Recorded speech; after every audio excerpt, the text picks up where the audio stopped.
एक ऐसी मार्केट का तस्वुर करें जहां 4 करोड़ पाकिस्तानी पहले से मौजूद है। एक ऐसी अंडरग्राउंड मार्केट जिसका वॉल्यूम $300 बिलियन क्रॉस कर चुका हो। मतलब ये कोई छोटी रकम तो नहीं है ना। बिल्कुल नहीं है। ये एक बहुत ही मैसिव फिगर है और इकोनॉमी के लिए अहम है। सही। और हैरत की बात यह है कि पाकिस्तान पिछले कई सालों से दुनिया की तीसरी सबसे बड़ी रिटेल क्रिप्टो मार्केट रहा है। पर यह सब कुछ टोटली ऑफ द बुक्स और ग्रे एरिया में चल रहा था, लेकिन अब ओवरनाइट गेम चेंज हो गई है। हाँ, अचानक से सब लीगल और रेगुलेटेड फ्रेमवर्क के अंदर लाया जा रहा है। एग्जैक्टली स्टेट बैंक और एक नई रेगुलेटरी अथॉरिटी जिसे पीवीआरए कहते हैं, उन्होंने इस वाइल्ड वेस्ट में अचानक से प्रॉपर रूल्स नाफिज कर दिए। ऐसा लग रहा है जैसे अचानक से एक कच्चे रास्ते पर जहां लोग छुपकर और डर डर के गुजरते थे, वहाँ एक प्रॉपर मोटरवे और state of the art toll plaza बन गया है। ये एनोलॉजी बिल्कुल ठीक है। ना, एकदम से पूरा सिस्टम ही फॉर्मल हो गया। सही बात है। और इस नई मोटरवे की अहमियत सिर्फ टैक्स कलेक्ट करने तक महदूद नहीं है। बात दरअसल ये है कि ये एक बाकायदा इंफ्रास्ट्रक्चर है जो पाकिस्तान को ग्लोबल डिजिटल इकोनॉमी के साथ सीधा कनेक्ट कर रहा है। रियासत इस $300 बिलियन के कैपिटल को मजीद इग्नोर नहीं कर सकती थी। क्योंकि ना तो हुकूमत को इस कैपिटल का कोई हिसाब मिल रहा था और ना ही आम यूजर का पैसा किसी भी लेवल पर सेफ था। एग्जैक्टली। अब ये सारा सरमाया जो पहले डार्क शैडो में था, उसे फॉर्मल इकोनॉमी में चैनल किया जा रहा है। ये एक बहुत बड़ा शिफ्ट है। अच्छा, अगर हम इस कच्चे रास्ते की हिस्ट्री देखें तो याद आता है कि 2018 में स्टेट बैंक ने बैंक्स को स्ट्रिक्टली मना कर दिया था। उन्होंने कहा था कि क्रिप्टो ट्रांजैक्शंस के करीब भी नहीं जाना। हाँ, उनका लॉजिक था कि इस पाबंदी से फ्रॉड ढोकेगा और मुल्क से डॉलर बाहर जाने का सिलसिला बंद होगा। पर प्रैक्टिकल रियलिटी में क्या हुआ? लोगों ने क्रिप्टो खरीदना थोड़ी छोड़ दिया। उन्होंने बस ऑफिशियल बैंकिंग सिस्टम को बाईपास कर दिया और हवाला हुंडी नेटवर्क्स यूज करना शुरू कर दिए। देखें, जब भी आप किसी ऐसी हाईली डिमांडेड एसेट पर ब्लैंकेट बैन लगाते हैं तो डिमांड खत्म नहीं होती, सिर्फ सप्लाई चेन डार्क हो जाती है। वही यहां पर भी हुआ। लोगों ने टेलीग्राम और व्हाट्सएप ग्रुप्स पर अनरेगुलेटेड P2P यानी पीयर टू पीयर ट्रांजैक्शन शुरू कर दी। और उसमें स्टेट का कंट्रोल और विजिबिलिटी कंप्लीटली जीरो हो गई। बिल्कुल जीरो। और इसी पॉलिसी फेलियर को अब रियलाइज करते हुए एक मुकम्मल पाइवट किया गया है। मार्च 2025 में पाकिस्तान क्रिप्टो काउंसिल बनाई गई और इंटरेस्टिंगली ये वजीर खजाना मोहम्मद औरंगजेब की सरबराही में बनी। हाँ, और इसके सीईओ बिलाल बिन साकिब बनाए। और सबसे बड़ी न्यूज़ ये थी कि बाइनेंस के फाउंडर सीजी इस काउंसिल के एडवाइज़र हैं। एग्जैक्टली इस डेवलपमेंट से ग्लोबली एक बहुत क्लियर सिग्नल गया कि अब पाकिस्तान में बैन नहीं होगा बल्कि रेगुलेशन होगी। ये एक टर्निंग पॉइंट था। फिर हम देखते हैं कि जुलाई 2025 में वर्चुअल एसेट्स एक्ट पास होता है, जिसके तहत PVARA यानी Pakistan virtual asset regulatory authority कायम की जाती है। सितंबर आते आते इन्हें FATF के स्टैंडर्ड्स मीट करने के लिए 800 मिलियन रुपीस की ग्रांट भी मिल जाती है। सही। लेकिन सबसे बड़ा पॉलिसी शिफ्ट अप्रैल 2026 में आया, जब स्टेट बैंक ने 8 साल पुरानी पाबंदी ऑफिशियली खत्म कर दी। अब बैंक्स लाइसेंस क्रिप्टो कंपनीज के अकाउंट्स ओपन कर सकते हैं। लेकिन वेट, यहाँ मेरा एक सवाल है। मैं थोड़ा इस पर आम लोगों की तरफ से पुशबैक देना चाहूँगा। क्या कल से मेरे लोकल बैंक की ऐप में बाय बिटकॉइन का ऑप्शन आने वाला है? अच्छा, अब नहीं, ये बहुत अहम पॉइंट है। ऐसा बिल्कुल नहीं होने वाला। तो क्या बैंक्स अब लोगों के डिपॉजिट किए गए पैसों से क्रिप्टो ट्रेडिंग स्टार्ट कर देंगे? हरगिज नहीं। स्टेट बैंक ने बैंक्स को क्रिप्टो ट्रेडर बनने का लाइसेंस नहीं दिया है। बैंक्स पर अब भी एक्सट्रीम रिस्ट्रिक्शंस हैं। वो अपनी बैलेंस शीट पर कोई क्रिप्टो होल्ड नहीं कर सकते। वो किसी का भी पैसा क्रिप्टो में खुद इन्वेस्ट नहीं कर सकते। अच्छा, तो फिर बैंक्स का किरदार क्या होगा इस नए निजाम में?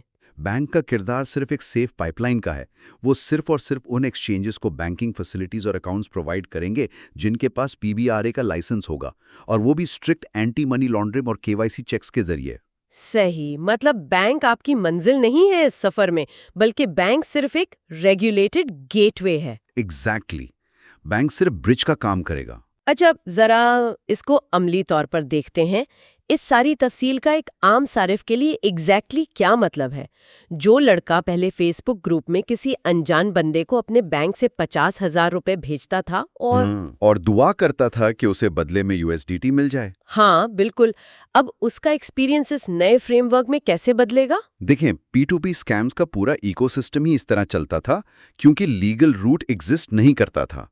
P2P में होता क्या है, आप किसी अनजान शख्स को पैसे भेजते हैं, अगला बंदा टेलीग्राम अकाउंट डिलीट करता और गायब हो जाता है। जो कि बहुत दफा हुआ है लोगों के साथ। बहुत आम बात थी। अब प्रोसेस प्रॉपर्ली इंस्टीट्यूशनलाइज्ड हो गया है। आप PVRA से लाइसेंस किसी एक्सचेंज की ऐप डाउनलोड करेंगे, वहां आपकी प्रॉपर KYC होगी, यानी नादरा की वेरिफिकेशन, फेशियल रिकग्निशन वगैरह। ठीक है, और फिर पैसे कैसे ट्रांसफर होंगे? फिर आप अपने बैंक अकाउंट से डायरेक्टली उस एक्सचेंज के अकाउंट में अपने फंड्स ट्रांसफर करेंगे।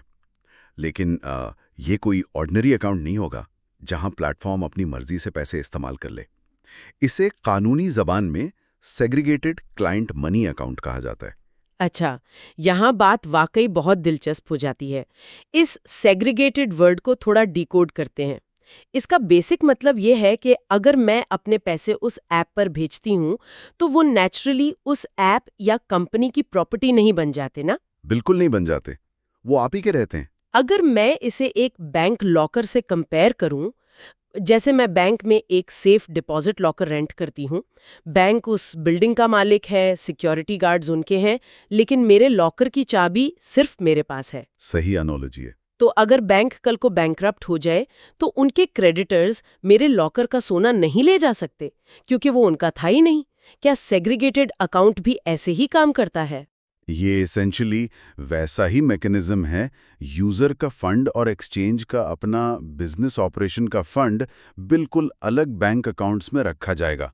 ये सेग्रीगेटेड अकाउंट सिर्फ पाकिस्तानी रुपीस में होंगे और इन पर यूजर्स को कोई इंटरेस्ट या सूद नहीं मिलेगा क्योंकि इसका मकसद बैंकिंग करना नहीं है। सही, मतलब इसका सिंगल पर्पस ट्रस्ट बिल्ड करना और फ्रॉड रोकना है। एग्जैक्टली। कल को अगर कोई लाइसेंस्ड एक्सचेंज कंप्लीटली फेल हो जाती है या बंद हो जाती है तो PVRA आपका पैसा उस बैंक अकाउंट से निकाल कर सेफली वापस दे सकती है क्योंकि कंपनी इन फंड्स को अपने ऑपरेशंस के लिए टच ही नहीं कर सकती थी। जबरदस्त। और वैसे भी यूजर जब चाहे इंस्टेंटली अपने नॉर्मल बैंक अकाउंट में अपना कैश वापस ट्रांसफर कर सकता है। हाँ, लिक्विडिटी का कोई इशू नहीं होगा। तो ट्रस्ट का मसला तो प्रॉपर्ली सॉल्व हो गया। FIA की रेड्स और बैंक अकाउंट्स फ्रीज होने का जो डर था वो अब खत्म। लेकिन एतमाद के अलावा एक रेगुलर पाकिस्तानी को अमली जिंदगी में इसका क्या फायदा है? इसके फवायद बहुत फार रीचिंग हैं, खास तौर पर अगर हम एम्प्लॉयमेंट और फ्रीलांसिंग की बात करें। हाँ, डॉक्यूमेंट्स में 2.3 मिलियन से 4 मिलियन फ्रीलांसर्स का जिक्र है। अब यहाँ मैं थोड़ा पुशबैक करूँगी। फ्रीलांसर्स के पास तो पहले से वाइज, पेयोनियर और अपवर्क डायरेक्ट ट्रांसफर्स जैसी ट्रेडिशनल ऑप्शंस मौजूद हैं। वो क्यों क्रिप्टो प्लेटफॉर्म्स के चक्कर में पड़ेंगे जहाँ इतनी प्राइस वॉलेटिलिटी होती है? ये ऑब्जेक्शन बिल्कुल लॉजिकल है, लेकिन असल मसला प्राइस वॉलेटिलिटी का नहीं बल्कि सेटलमेंट टाइम और हेवी एक्सचेंज फीस का है।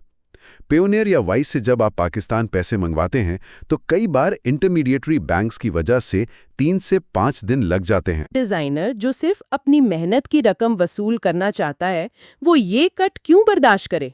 एग्जैक्टली। और देखें, फ्रीलांसर्स को आमतौर पर बिटकॉइन में पे नहीं किया जाता। उन्हें स्टेबल कॉइन्स जैसे USDT या USDC में पे किया जाता है, जिनकी वैल्यू एग्जैक्टली $1 के बराबर रहती है। इसमें वोलेटिलिटी नहीं होती। अच्छा, यानी रिस्क वाला फैक्टर खत्म। बिल्कुल। और सबसे बड़ी बात, स्टेबल कॉइन की ब्लॉकचेन ट्रांजैक्शन प्रैक्टिकली 5 सेकंड्स में सेटल हो जाती है। आपको यूके में क्लाइंट ने पे किया और इधर आपके वॉलेट में पैसे शो हो गए। क्या बात है! और फिर PVRA लाइसेंस्ड एक्सचेंज के जरिए आप उस स्टेबल कॉइन को फौरन PKR में कन्वर्ट करके बिना किसी डिले के अपने बैंक में ले सकते हैं। ये एफिशिएंसी तो सच में गेम चेंजिंग है ना?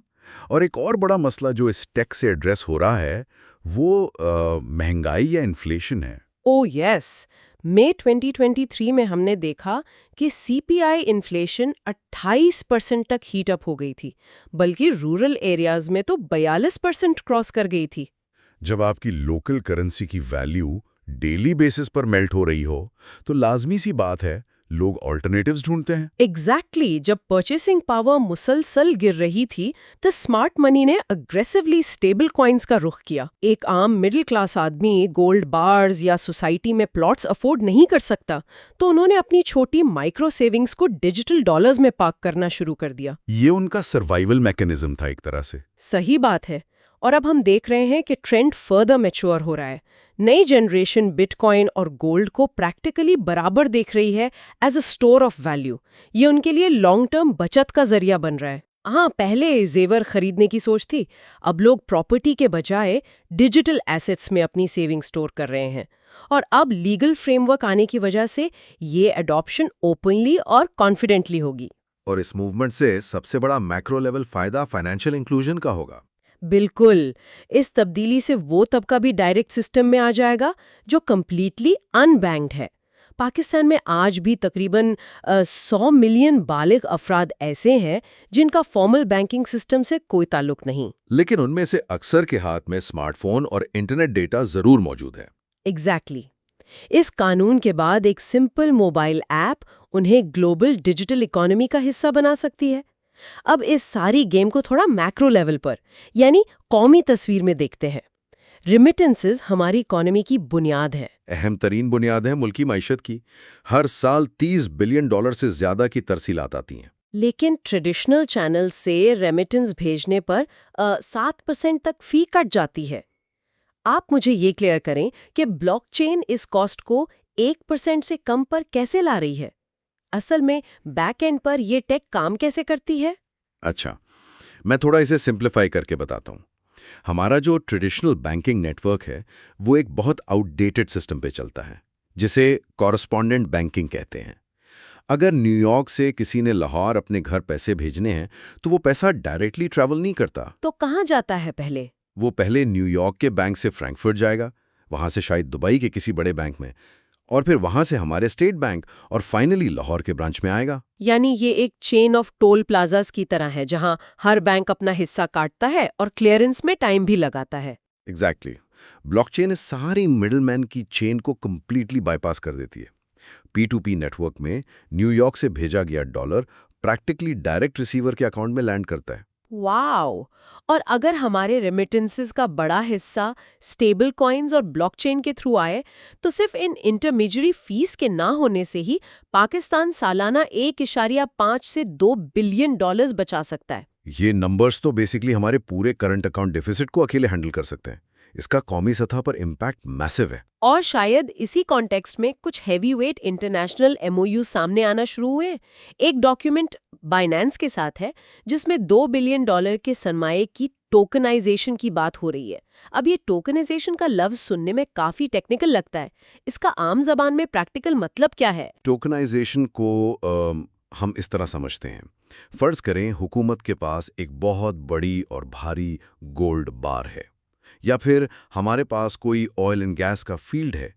ये स्टेट एसेट्स इतने बड़े और एक्सपेंसिव हैं कि कोई रिटेल इन्वेस्टर इन्हें अकेला खरीद ही नहीं सकता। ठीक है, क्योंकि इनकी ट्रेडिंग बहुत मुश्किल और स्लो होती है। बिल्कुल। तो टोकनाइजेशन इस मैसिव एसेट को डिजिटली शैटर करके लाखों या करोड़ों छोटे छोटे हिस्सों यानी टोकन्स में तकसीम कर देती है। हर डिजिटल टोकन की वैल्यू उस अंडरलाइंग रियल वर्ल्ड एसेट से बैक हो रही होती है। अच्छा, मतलब अब कोई आम सरमायाकार भी अपने फोन से सिर्फ 500 या 1000 रुपए देकर उस गैस फील्ड का छोटा सा फ्रैक्शन खरीद सकता है? प्रिसाइसली। इस टेक्नोलॉजी से मार्केट लिक्विडिटी ड्रास्टिकली बढ़ जाती है। आप आलमी सरमायाकारों को पाकिस्तान में छोटी या बड़ी अमाउंट इन्वेस्ट करने का एक फ्रिक्शनलेस रास्ता दे रहे हैं। ये तो जेन्युइनली माइंड ब्लोइंग बात है। मतलब state owned assets, sovereign bonds या ट्रेजरी बिल्स जिनको ट्रेडिशनली सिर्फ बड़े इदारे होल्ड करते थे, अब उनकी डिजिटल मालिकियत ग्लोबली किसी भी रिटेल ऐप के थ्रू ट्रेड हो सकती है। हाँ, और इसके अलावा अगर आप डॉक्यूमेंट्स देखें तो फौजी फाउंडेशन के साथ भी ब्लॉकचेन पेमेंट्स पर काम करने का मुआहदा हो चुका है। ये ट्रेडिशनल इंस्टीट्यूशंस का इस स्पेस में आना बहुत बड़ी वैलिडेशन है। और एक और नोटेबल पॉइंट जो डेटा में सामने आया है वो वर्ल्ड लिबर्टी फाइनेंशियल के हवाले से है, जो कि एक प्लेटफॉर्म है जिसका ताल्लुक ट्रम्प फैमिली से रहा है। उनके साथ USD1 स्टेबल कॉइन के जरिए क्रॉस बॉर्डर पेमेंट्स फैसिलिटेट करने के लिए MOU साइन हुआ है। यहाँ मैं एक वजाहत कर दूं कि हम इन मंसूबों की बिल्कुल गैर जानिबदाराना रिपोर्ट कर रहे हैं। इसमें कोई सियासी हिमायत शामिल नहीं है, सिर्फ फैक्चुअल आदाद शुमार हैं। अगर हम स्ट्रिक्टली डेटा पर्सपेक्टिव से देखें तो वेस्टर्न कैपिटल अब एक्टिवली पाकिस्तान की डिजिटल मार्केट में एक्सेस ढूंढ रहा है। सही, लेकिन ये सारा रोड मैप उतना स्मूथ नहीं है जितना लग रहा है डॉक्यूमेंट्स में। हुकूमत ने एक्चुअली बिटकॉइन माइनिंग और AI डेटा सेंटर्स के लिए 2000 मेगावाट इलेक्ट्रिसिटी फिक्स करने का प्लान बनाया था, ताकि इस इंडस्ट्री को बूस्ट मिले। लेकिन डॉक्यूमेंट्स बताते हैं कि IMF ने इस पर फौरन एतराज कर दिया। हाँ, IMF का मसला ये था कि आप माइनिंग फार्म्स को सब्सिडाइज्ड इलेक्ट्रिसिटी टैरिफ्स नहीं दे सकते, और उनका कंसर्न बिल्कुल वैलिड है, क्योंकि वो ओवरऑल इकोनॉमी की एनर्जी एफिशिएंसी और फिस्कल डेफिसिट को मॉनिटर कर रहे होते हैं। कुछ सख्त शराइत है। हमें इन रेवोल्यूशनरी टेक अडॉप्शंस और आलमी इदारों के डिसिप्लिन के दरमियान काफ़ी टाइट रोप वॉक करनी होगी। बिल्कुल, अगर हम इसे बड़ी तस्वीर के साथ जोड़ें तो हुकूमत को ब्लाइंड अडॉप्शन से बचना होगा। दोनों तरफ बैलेंस रखना जरूरी है। अच्छा, अब let's talk about the elephant in the room. जब एक एवरेज शख्स खबर सुनता है कि क्रिप्टो लीगल हो गई है, तो उसका पहला रिएक्शन होता है कि कल मैं बिटकॉइन खरीदूंगा और अगले महीने अमीर हो जाऊंगा। लोगों के दिमाग में इस पूरे सेक्टर का इमेज एक कसीनो वाली स्कीम का बन चुका है। ये सबसे बड़ा मिसकॉन्सेप्शन है जो क्लियर होना जरूरी है। तो सवाल ये है कि इस नए कानूनी और रेगुलेटेड एनवायरनमेंट में क्या लोगों को अब नुकसान नहीं होगा? क्या उनका पैसा प्रैक्टिकली हर तरह से सिक्योर है? देखिए, यहाँ लोग दो अलग कॉन्सेप्ट्स को आपस में मिक्स कर देते हैं। PVRA का कानून या रेगुलेशन सिर्फ उस सड़क को महफूज कर रहा है जिस पर आप सफ़र कर रहे हैं। यानी अब एक्सचेंज आपके फंड्स लेकर अचानक फ्रॉड नहीं कर सकती या ऐप बंद करके भाग नहीं सकती। ठीक है, इंफ्रास्ट्रक्चर सिक्योर हो गया, लेकिन मार्केट की हालत का क्या? वही मैं बताने लगा था। जिस गाड़ी या कॉइन में आपने इन्वेस्ट किया है, अगर उस प्रोजेक्ट की अपनी कीमत क्रैश हो जाती है तो उसकी कोई गारंटी या इंश्योरेंस नहीं है। मार्केट की उतार चढ़ाव यानी वॉलेटिलिटी वही मौजूद है। यानी स्पेक्यूलेशन, जिसे हम आम जबान में सट्टाबाजी कहते हैं, वो अब भी उतनी ही तबाहकुन है। बिना सोचे समझे किसी भी रैंडम मीम कॉइन में पैसा लगाकर रातों रात अमीर बनने की कोशिश करना अब भी नुकसानदेह है। एग्जैक्टली। रेगुलेशन मार्केट रिस्क्स को रिमूव नहीं करती, वो सिर्फ इंफ्रास्ट्रक्चर रिस्क्स को रिमूव करती है। सो बेसिकली हमें इन्वेस्टमेंट और स्पेक्यूलेशन के दरमियान फर्क को ओपनली समझना होगा। अंधाधुन मार्केट में जंप करना सट्टाबाजी है। इन्वेस्टमेंट वो है जहां आप क्लियरली टेक्नोलॉजी को स्टडी करते हैं और एक लॉन्ग टर्म होराइजन रखते हैं। और मैं यहाँ ये ऐड करूंगा कि इस पूरे कानूनी फ्रेमवर्क का सबसे बड़ा बेनिफिट सिर्फ एक्टिव ट्रेडिंग में नहीं है। असल कमाई और मैक्रो वैल्यू तो जॉब क्रिएशन में है। हाँ, नई इंडस्ट्रीज बन रही हैं इससे। जब ये सेक्टर प्रॉपरली रेगुलेटेड होकर ओपन होता है तो मार्केट में compliance officers, KYC specialist, smart contract developers और ब्लॉकचेन सिक्योरिटी ऑडिटर्स की एक्सट्रीम डिमांड पैदा होती है। Web3 और फिनटेक डेवलपमेंट अब ग्लोबल लेवल पर एक बहुत ल्यूक्रेटिव करियर फील्ड बन रही हैं। जो यूथ टेक्निकल फील्ड्स में हैं, उनके लिए हाई पेइंग रिमोट जॉब्स के दरवाजे खुलेंगे। ऑलरेडी हमारी यूनिवर्सिटीज ब्लॉकचेन स्टडीज को अपने बाकायदा करिकुलम में शामिल कर रही हैं। तो इन सब का मतलब यही है कि प्लेटफॉर्म्स रेगुलेटेड होने से आपका पैसा चोरी नहीं होगा, लेकिन किस कॉइन में पैसा लगाना है इसकी तालीम खुद हासिल करनी होगी। आए अब इस सारे मंजरनामे को थोड़ा जूम आउट करके दुनिया के मॉडल से कंपेयर करते हैं। ये बहुत जरूरी पॉइंट है समझने के लिए कि हम कहाँ स्टैंड करते हैं। पाकिस्तान का ये नया रेगुलेटरी फ्रेमवर्क बाकी ममालिक के अप्रोचेस के मुकाबले में कहाँ आता है? मिसाल के तौर पर मिडल ईस्ट में दुबई ने अपना VARA मॉडल इंट्रोड्यूस किया, जहां लाइसेंस्ड कंपनीज ऑपरेट करती हैं। यूरोप ने मेका रेगुलेशंस नाफिज की हैं। और अगर हमारे पड़ोसी मुल्क इंडिया की बात करें तो उन्होंने बैंक्स पर से पाबंदी तो हटाई थी, लेकिन ट्रांजैक्शंस पर 1% TDS और बाकायदा 30% फ्लैट टैक्स लगाकर मार्केट को ऑलमोस्ट चोक कर दिया। और फिर हमारे पास एल सल्वाडोर जैसी मिसाल भी है, जिन्होंने completely out of the box जाकर बिटकॉइन को अपनी लीगल करेंसी यानी लीगल टेंडर ही डिक्लेयर कर दिया था। ये एक अहम सवाल खड़ा करता है कि पाकिस्तान ने इन सब में से क्या रास्ता चुना। अगर आप इस ग्लोबल स्पेक्ट्रम को देखें तो पाकिस्तान की पॉलिसी काफ़ी प्रैग्मैटिक और दरमियानी रास्ता लगती है। यानी हम एल सल्वाडोर की तरह इसे लीगल टेंडर नहीं बना रहे। ऐसा करना हमारी वीक मैक्रो इकोनॉमी के लिए एक्सट्रीम रिस्क होता। बिल्कुल। हुकूमत खुद इसे पेमेंट मेथड नहीं बना रही, बल्कि डिजिटल एसेट्स की ट्रेडिंग को रेगुलेट कर रही है।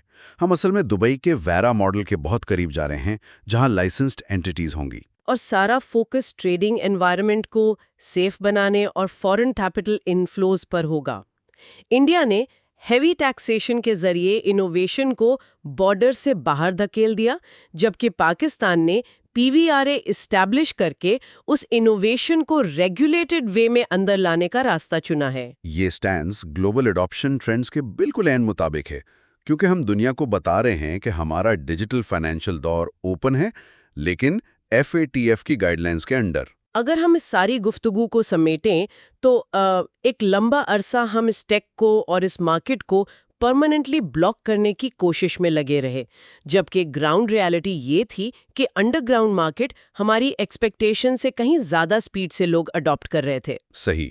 PVRA अथॉरिटी का बनना और बैंकिंग बैन का खत्म होना इस बात की दलील है कि पाकिस्तान एक नए डिजिटल मालियाती दौर में दाखिल हो चुका है। गैर रस्मी अंधेरों और अनजान लोगों से P2P फ्रॉड्स के डर से निकलकर अब 4 करोड़ से ज़्यादा पाकिस्तानी यूजर्स एक ट्रांसपेरेंट और ग्लोबली कनेक्टेड निज़ाम का हिस्सा बनने जा रहे हैं। ये कदम अवाम को बाखबर और बाइख्तियार बनाएगा और मुल्की मईशत को एक नई सिमत देगा। लेकिन इससे पहले कि हम डीप डाइव एंड करें, मेरी तरफ से सुनने वालों के लिए एक आखिरी थॉट। हमने थोड़ी देर पहले टोकनाइजेशन और रियासती असासों की बात की थी। अगर टोकनाइजेशन वाकई उधर ही जा रही है जिसकी हालिया MOUs निशानदही कर रहे हैं, जहां मुल्क की ज़मीनों और स्टेट एसेट्स के सिक्योर डिजिटल टोकन्स बन रहे हैं, तो फिर प्रॉपर्टी का पूरा कॉन्सेप्ट ही बदल जाएगा। एग्जैक्टली आने वाली जनरेशन के लिए बैंक अकाउंट और जायदाद की मलकियत का रिवायती तस्वुर आखिर कैसा दिखेगा? क्या 50 साल बाद हमारे बच्चे फाइल वाले प्लॉट्स और जमीन की रजिस्ट्रीज के दफ्तर में धक्के खा रहे होंगे? या फिर उनके स्मार्टफोन की किसी ऐप में पूरे मुल्क के असासों के digital tokens as a store of value मौजूद होंगे। ब्लॉकचेन टेक्नोलॉजी सिर्फ पैसा नहीं, बल्कि प्रॉपर्टी और ओनरशिप के बेसिक DNA को तब्दील कर रही है। इस पर जरूर गौर कीजिएगा।